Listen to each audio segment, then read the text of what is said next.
o Criador de Israel, o vosso Rei. Assim diz o Senhor, o que outrora preparou um caminho no mar e nas águas impetuosas uma vereda, o que fez sair o carro e o cavalo, o exército e a força, jazem juntamente lá e jamais se levantarão. Estão extintos, apagados como uma torcida. Não vos lembreis das coisas passadas, nem considereis as antigas. Eis que faço coisa nova que está saindo à luz. Porventura não percebeis? Eis que porei um caminho no deserto e rios no ermo. Os animais do campo me glorificarão, os chacais e os filhotes de avestruzes. Porque porei águas no deserto e rios no ermo, para dar de beber ao meu povo, ao meu escolhido, ao povo que formei para mim, para celebrar o meu louvor. Até aí a palavra do Senhor. Vamos orar mais uma vez?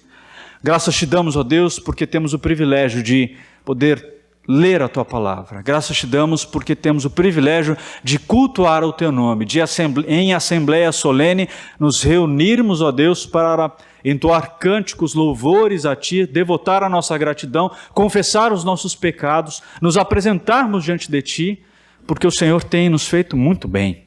O Senhor tem nos dado toda a bênção. E é este privilégio que nós, ó Deus, agora constatamos e Te bendizemos por esta prática que podemos ter no nosso país. O livre acesso, o culto. Sabemos que muitos irmãos não têm, ó Deus, este privilégio e nós o temos. Ajuda-nos, ó Pai, a valorizarmos a cada dia mais essa bênção de ouvirmos a Tua palavra. E que assim, ó Deus, diante da Tua palavra, possamos, ó Pai, ter os nossos ouvidos atentos ao Teu bom ensino. Envia, ó Deus, sobre nós a iluminação do Teu Espírito Santo para aprendermos mais de Ti, para corrigirmos práticas que precisam ser corrigidas, para recebermos esperança, ó Deus, acerca daquilo que não temos visto, para recebermos conforto, refrigério e todo o Teu bom ensino. Retira de nós, ó Deus, toda a preocupação, tudo aquilo que possa atrapalhar a visitação do Senhor no nosso coração e fala conosco, pois nós desejamos ouvir a Tua voz. Em nome de Jesus, amém. Em 9 de janeiro de 1985, o pastor Hristo Kulichev, ele era um pastor congregacional na Bulgária, ele foi preso. O seu crime foi ter pregado na sua igreja. O que aconteceu para ele ser preso? O governo, o Estado havia destinado um outro homem para ser o pastor daquela congregação. O pastor Hristo tinha sido eleito, mas o governo interferiu e falou, não, outro será o pastor. Independente disso, ele foi o pastor eleito, ele foi lá pregar. E sem medo de ser preso, ele pregou a palavra do Senhor. Acontece que ele foi preso. Simularam um julgamento, simularam justiça e o prenderam, condenando ele por 8 meses de prisão. Imaginem vocês, o governo interferindo, a igreja elege o pastor Valmir, e quando ele vai pregar o seu primeiro sermão, ele é preso. A frustração na vida do pastor, na vida da família, na vida da igreja, que esperava receber ali a instrumentalidade do seu pastor, agora por um ato de injustiça dos homens, ser privada do seu convívio com o pastor. Frustrante, né, irmãos? Às vezes nós nos deparamos com caminhos assim, caminhos diferentes dos quais projetamos, e caminhos caminhos quando nós os projetamos mesmo estando na presença do Senhor. Caminhos que projetamos dizendo, olha Senhor, faça-se a Tua vontade, eu quero cumprir o Teu querer na minha vida, eu vou pregar o Evangelho, como era o desse pastor. Ele iria lá para cuidar de uma congregação e recebe como sentença uma prisão injusta. O que aconteceria contigo? Como agiria o seu coração recebendo esse tipo de novidade? Esse caminho inesperado, um caminho que você não tinha projetado. Muitos de nós se frustram. Muitos de nós, quando o caminho é invertido, quando você projetou algo maravilhoso para a sua família, algo de bom para a sua família, e de repente uma notícia, um diagnóstico mudou aquele caminho, às vezes nós entramos em parafuso. Muitas famílias, muitos corações não sabem se deparar com esse tipo de transformação num caminho. Caminhos que às vezes vêm para provar a nossa fé, caminhos que às vezes vêm para nos corrigir de posturas e de práticas pecaminosas. O texto que nós lemos mostra uma profecia, um oráculo de Deus, duas declarações de Deus para o seu povo, que nos trazem 3 características de um novo caminho para Israel.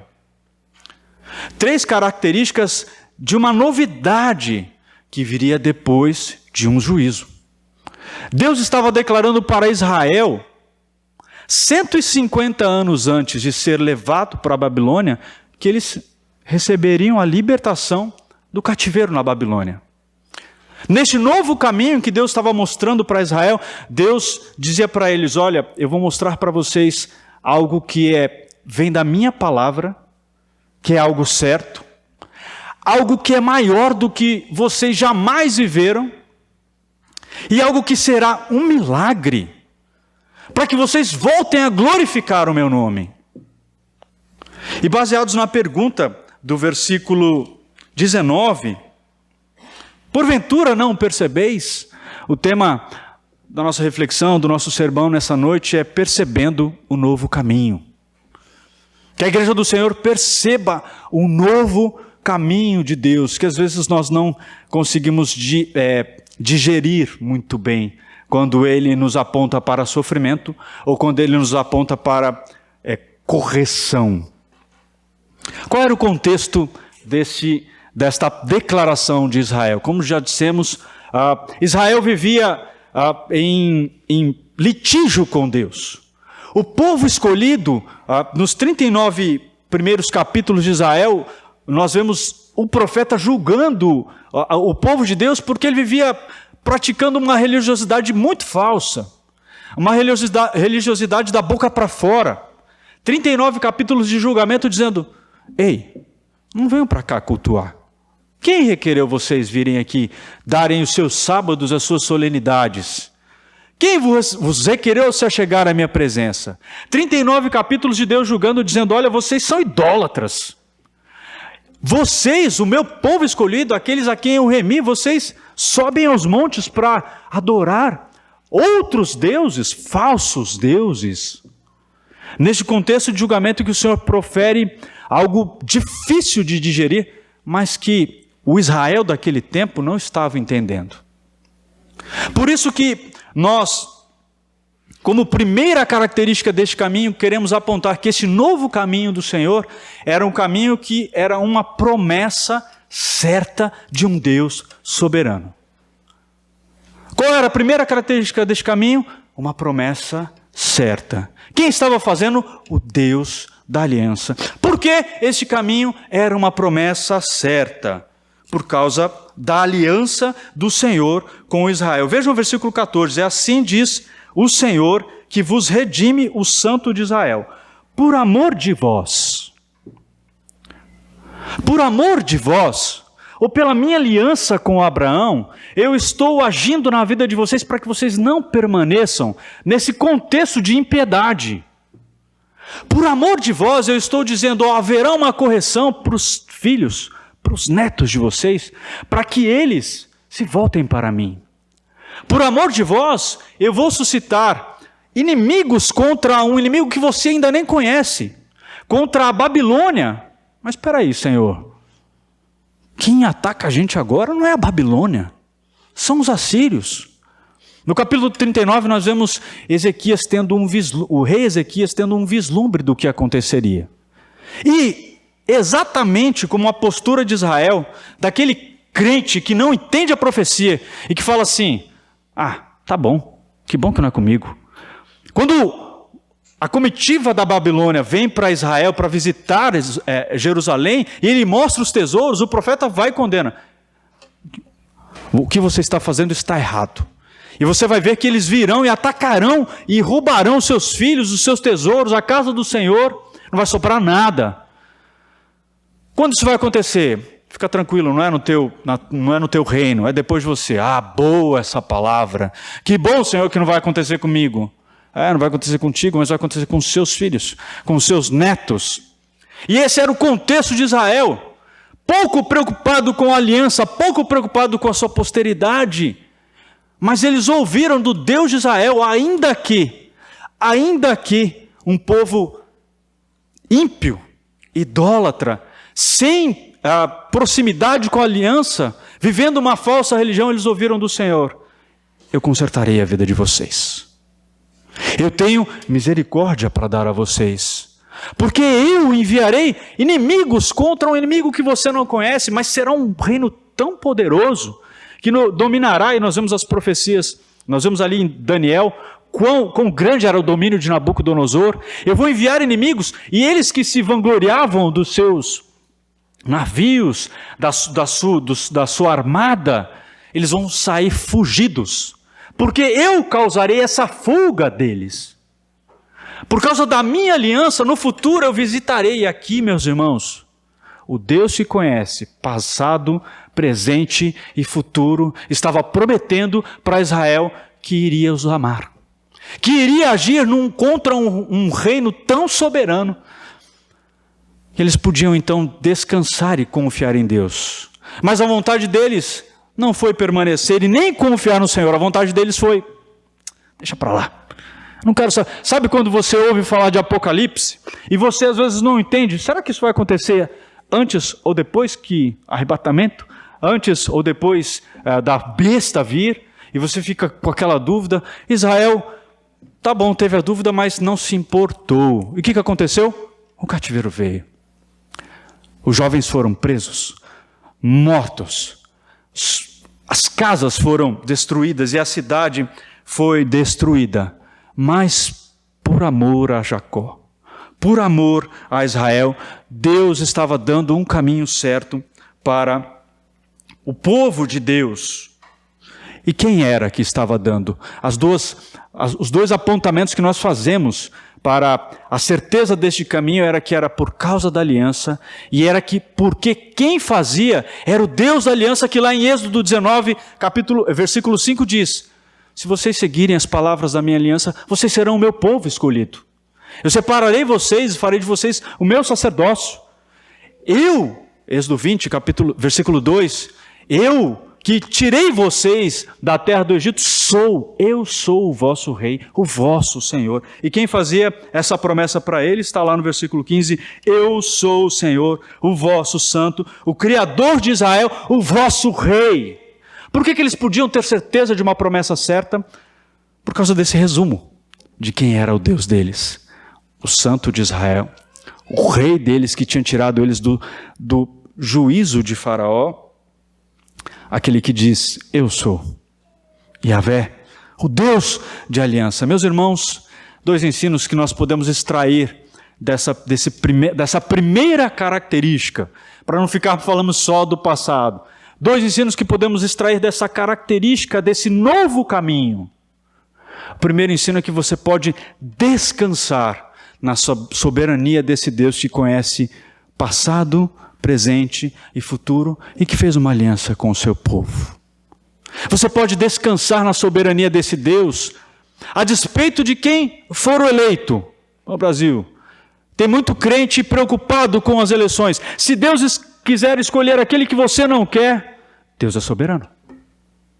Tem muito crente preocupado com o dia de amanhã, com as dificuldades, as provações que se levantarem na economia. Mas Deus é soberano. E se Ele estiver provando a tua fé, saiba que Ele é o Deus soberano, que por amor, que pela aliança que Ele fez com o seu povo em Cristo Jesus, Ele te dá descanso num caminho que é uma promessa certa. Segundo ensino que nós podemos extrair dessa primeira característica, o primeiro ensino é que nós podemos descansar na soberania de Deus. O segundo ensino: todas as coisas cooperam para o bem daqueles que amam a Deus. Romanos 8, 28. Todas as coisas cooperam para o bem daqueles que amam a Deus, inclusive a correção de um pai que ama um filho que precisa de toda a correção.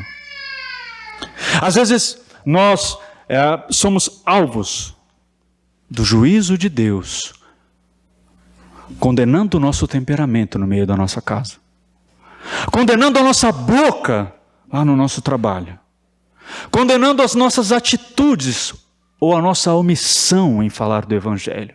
Às vezes somos alvos do juízo de Deus em não condenar, em não combater o pecado no seio da nossa casa, dentro de nossa igreja.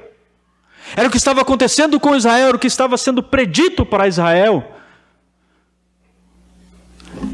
E Jeremias capítulo 32, versículo 38 diz: eu farei com vocês uma aliança e darei a vocês um só coração, um só caminho e um só coração, para que vocês me temam para o bem, para que vocês me temam para o bem e para o bem de seus filhos depois deles. Aquela correção vinha para o bem. Como podemos entender uma correção, um juízo vindo para o bem? Você sabe o quanto você é pecador e merece a ira divina. Mas Deus tem trabalhado por amor da igreja dele, tem trabalhado até mesmo corrigindo as nossas mazelas e os nossos pecados, sendo um Deus soberano que não deixa sem tratamento os nossos pecados. A primeira característica deste caminho é que ele é uma promessa certa de um Deus soberano que fez essa promessa por conta da sua aliança, e ele é o Senhor. Segunda característica deste caminho é que ele é um caminho, meus irmãos. Primeira característica é um caminho que é uma promessa certa. Segunda característica deste novo caminho, para que vocês percebam esse caminho. Segunda característica, ele era algo maior do que tudo aquilo que Israel havia vivido. Será? Seria possível? Vejam o que diz o versículo 16. Assim diz o Senhor, que outrora preparou um caminho no mar e nas águas impetuosas uma vereda. Do que Deus estava falando aqui? O que ele estava relembrando Israel? Assim diz aquele que fez vocês saírem da terra do Egito, caminhando pelo mar, em terra seca. Assim diz aquele que fez um caminho no mar para vocês. Eu vou fazer uma coisa nova. Opa, peraí, Senhor. O Senhor vai fazer algo mais milagroso do que a gente passar pelo mar vermelho? Não é só isso. Assim diz aquele que não somente fez vocês passarem pelo mar vermelho, como também fez com que os inimigos de vocês viessem para o mar atraídos pela minha vontade e perecessem lá no mar. O Senhor estava dizendo para Israel que ele faria um caminho maior do que a passagem pelo mar vermelho e a destruição de Faraó. Seria possível isso? Sim, seria possível. É o que nos diz o versículo 18. Por que seria possível isso? Por quê? Porque, como dissemos, até então, sabe quando você é aquele crente que tem na casa o Salmo 91 aberto? Ou o Salmo 23? Você tem um versículo de estimação que você só medita nele. O povo de Deus, que não tinha vivido o Mar Vermelho, nas suas casas, porque já não eram mais tendas lá em Jerusalém, como nós, quando colocamos a Bíblia lá aberta na estante, não meditamos, só lembramos, olha, ali tem a Bíblia. Eles tinham lá um retrato. Quem lembra daquela... Tinha uma pintura no passado da travessia do Mar Vermelho. Na casa da minha sogra tem. Então, o israelita tinha aquela pintura e falava assim, esse é o nosso Deus, agora eu posso fazer o que eu quiser. Porque Deus já me escolheu. Como Deus já me escolheu, olha aqui a prova de que ele escolheu Israel. Eu sou descendente de Abraão. Nem lembrava que até dessas pedras ele podia suscitar descendentes de Abraão. Mas enfim, era esse o pensamento que estava em voga. E não adiantava ter esse temor, porque era um ânimo dobre. Ia no sábado para o templo para sacrificar, mas na semana ia adulterar com os postes ídolos nos montes altos. E às vezes nós nos assemelhamos a essa postura. Às vezes religiosamente subimos à casa do Senhor no domingo, mas chega na segunda a gente costuma dar um jeitinho de olhar para aquilo que não agrada ao nosso Deus. E era assim que estava Israel. Não adiantava se lembrar daquela história bela, sem entender quem era o Deus de aliança que os havia livrado. E meus irmãos, Deus estava dizendo aqui que não era uma coisa só de passado. Os tempos verbais desses versículos, ainda mais no hebraico, eles mostram um Deus que providencialmente agia todos os dias em favor deles. Um Deus que todos os dias dava o pão. Um Deus que todos os dias fazia com que eles vencessem os inimigos. Mas espera aí, eu estou aqui sendo assolado pelos assírios. É só se lembrar que quando Rabsaque foi lá ofender a Deus, Deus enviou o recurso dos céus e os inimigos foram derrotados. Quantas e quantas vitórias Israel teve? Por isso que Deus diz, eles estão apagados. Qualquer inimigo que se levantou contra o meu povo, eles estão lá no fundo do mar, apagados como uma vela. Porque eu sou poderoso, eu sou soberano, eu sou o Deus de toda a providência. Mas ainda assim, vos digo, esqueçam. Assim diz o Senhor, que outrora preparou um caminho no mar. Mais à frente, não vos lembreis das coisas passadas, nem considereis as coisas antigas. Se era para viver daquele jeito, o Senhor dizia isso mesmo. Esqueçam. A gente pode até se perguntar, mas um Deus, vejam o tamanho da ira do Senhor com Israel. E pondere se você não está agindo assim com o seu Deus. Veja o tamanho da ira de Deus, dizendo, o Deus que em muitos momentos dizia para eles, façam um memorial, aqui está a minha lei, levante pedras ali, faça um memorial para vocês se lembrarem, para vocês contarem para os filhos de Deus, dos filhos de vocês, quem era o seu Deus. Tamanha era a ira do Senhor que agora ele dizia, vocês não entenderam nada, então esqueçam a religiosidade, porque Israel, não são os seus sábados, Israel, não é a sua religiosidade. Sabe por quê? Porque você não faz o bem ao pobre. Você não cuida das viúvas. Você não cuida dos órfãos. Você só cumpre as suas religiosidades. Esqueçam as coisas antigas, porque eu estou para fazer algo e vocês não percebem. Acaso vocês não percebem aquilo que eu estou a fazer? Deus tinha um novo caminho para Israel. E esse caminho vinha por meio da correção, da humilhação, do juízo, da tristeza, da dor, mas era um novo caminho. E meus irmãos, era um caminho no deserto. Não era um caminho mais como aquele pelo qual eles perambularam por 40 anos, mas seria um caminho reto. Aqui vejam, ele cita que o que seria esse caminho? Esse caminho seria a libertação da Babilônia, mas eles não estavam entendendo. Eles se concentravam no antigo, no passado, no caminho do Mar Vermelho. Mas mais do que esse caminho, Isaías 42:16 diz, eu guiarei os cegos por um novo caminho. Isaías 35 diz, ei, haverá um caminho que será chamado de caminho santo. Acaso não percebeis? A pergunta de Filipe, Senhor, mostra-nos o Pai. João 14:6.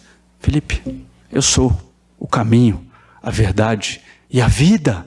Eu sou o caminho, a verdade e a vida. E é claro que esse caminho pelo qual Deus guiaria os cegos, o qual Deus chamaria de caminho santo, é o próprio Senhor Jesus Cristo, o caminho, a verdade e a vida. Deus deu a eles um caminho reto nesse período, nessa volta do exílio. Deus deu este caminho. Mas aqui em Isaías, o caminho é aquele caminho que foi preparado pela voz que clamava no deserto. Isaías 40. Voz o que clama no deserto, prepare o caminho, faça veredas retas ao vosso Deus. Meus irmãos, não tem volta, não tem obra, não tem artimanha. Jesus Cristo é o caminho reto, o qual o mundo não percebe, o qual os filhos da ira não percebem. Mas você, que outrora era cego, lembra-se do cego? Ei, esse homem é profeta? Eu não sei. Não sei se ele é profeta, eu não sei. O que eu sei é que eu era cego. E agora eu vejo.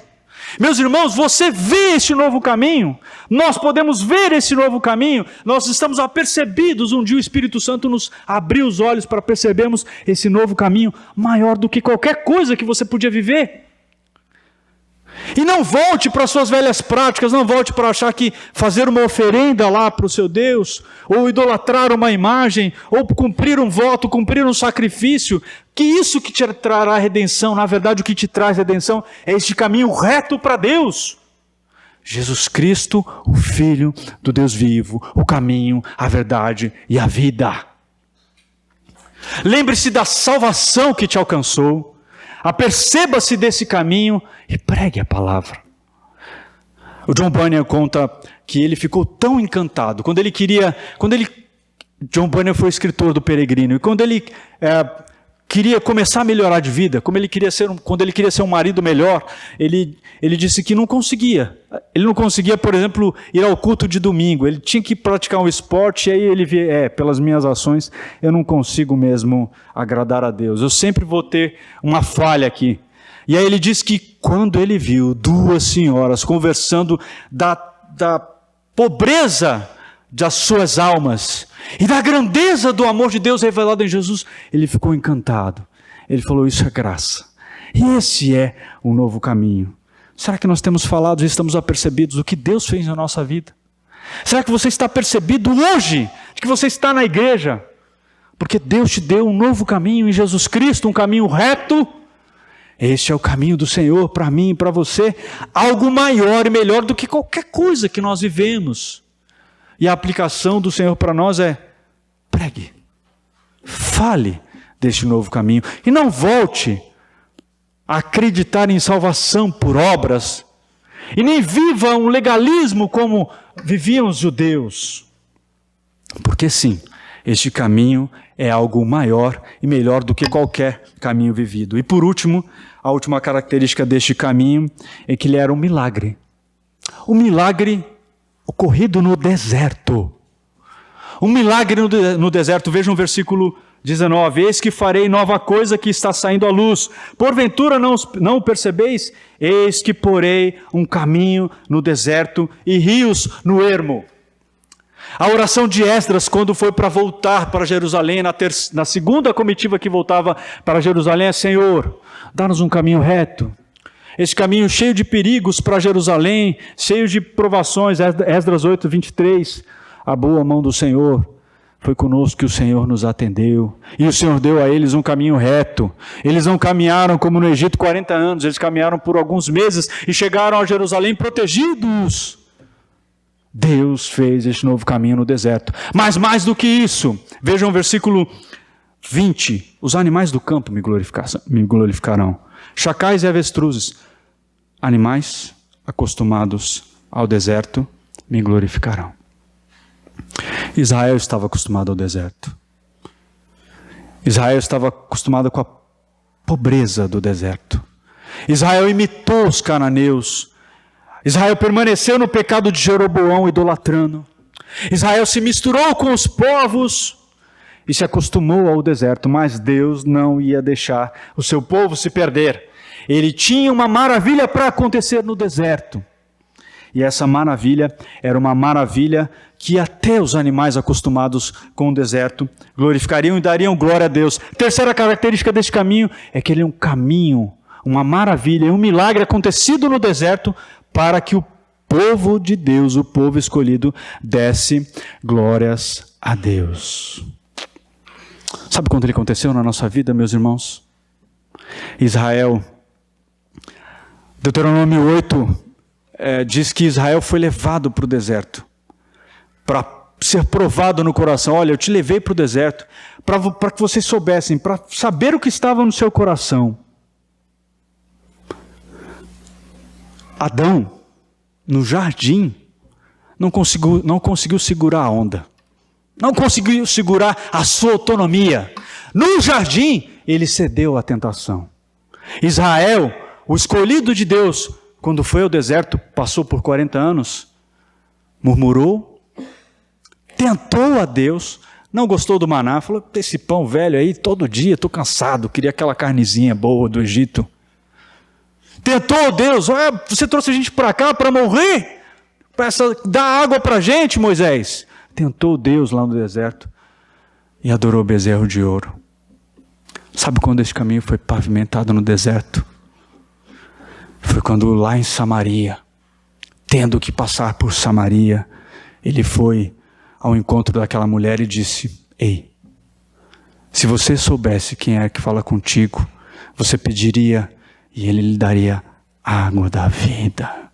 Sabe quando esse caminho no deserto foi pavimentado? Foi quando ele veio ao deserto do nosso coração e venceu a tentação de Satanás, venceu a tentação lá no deserto, com está escrito, está escrito, está escrito. Ele venceu a tentação de Israel de murmurar. Ele 40 dias passando fome, ele não murmurou.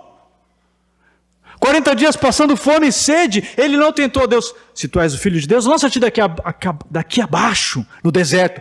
Lembre-se, Adão no jardim, Israel no deserto, mas morreu ali, pereceu. Ele não, o teu Salvador no deserto, com a palavra, disse: Satanás, está escrito, somente ao Senhor teu Deus adorarás. Se você me adorar, eu vou te dar todas essas coisas, todo esse reino. E lá no deserto, como está escrito, ele pavimentou o caminho de volta para o Pai, a mim e a você, vindo ao deserto do nosso coração. A Elizabeth Elliot, uma escritora cristã, abençoada por Deus, provada, perdeu o seu marido aos 20 e poucos anos, que era missionário. Ela disse que um dia, distante numa tribo, com a filha de 3 anos, distante de qualquer lugar da cidade, ela estava lamentando por estar ali. Ela tinha sido chamada pelo Senhor para pregar o evangelho na tribo Auca, lá no Equador. Seu marido já havia sido assassinado por aqueles índios. E depois de já conviver no evangelho, já conviver pregando o evangelho para aquele povo, ela foi pregar numa aldeia, e o lugar mais habitável, que era onde eles ficavam com a habitação lá na aldeia, ela estava a 1 dia de distância, caminhando na mata com a filha de 3 anos. E aquele dia ela lamentou por estar ali. Falou assim: Senhor, esse deserto, o que eu queria tanto estar numa cidade, ver gente, estar numa metrópole. E ela disse: naquele deserto de solidão, ela foi consolada com um está escrito. Ela foi lembrada: eu não te deixarei, nem te desampararei, eu sou o Senhor, teu Deus. Eis que eu estarei convosco todos os dias, até a consumação dos séculos. E a palavra de Deus é essa água viva que descedenta a nossa sede nesse deserto cultural que nós vivemos. E Deus te chamou em meio a esse deserto para ser esse milagre. Numa cultura que ofende a Deus, que não gosta de Deus, que odeia a Deus. Você é um milagre de Deus. E Deus não está te chamando aqui para viver como os pregadores estão dizendo aí: venha viver o novo de Deus, o caminho que Ele está abrindo no deserto, venha ser próspero. Não! Deus está dizendo: seja um milagre no deserto. Seja a voz que proclama no deserto que há salvação em Cristo Jesus. Seja a voz que proclame a palavra de Deus com a sua vida e com a sua boca, que diz: eu fui salvo pela graça. Eu fui salvo. Esta é a maravilha no deserto. Este é o milagre que Deus operou no deserto do meu e do seu coração, para que o nome dele seja glorificado. Você é um milagre de Deus, para a glória de Deus. E em meio a essa geração perversa, que você seja essa maravilha. Lembre-se constantemente da tua salvação. Lembre-se que Ele te alcançou. Lembre-se que você era cego. Lembre-se que Ele te deu este caminho novo e vivo para que você o glorifique, para que você dê glória a Ele para todo sempre. O pastor Risto Kulichev,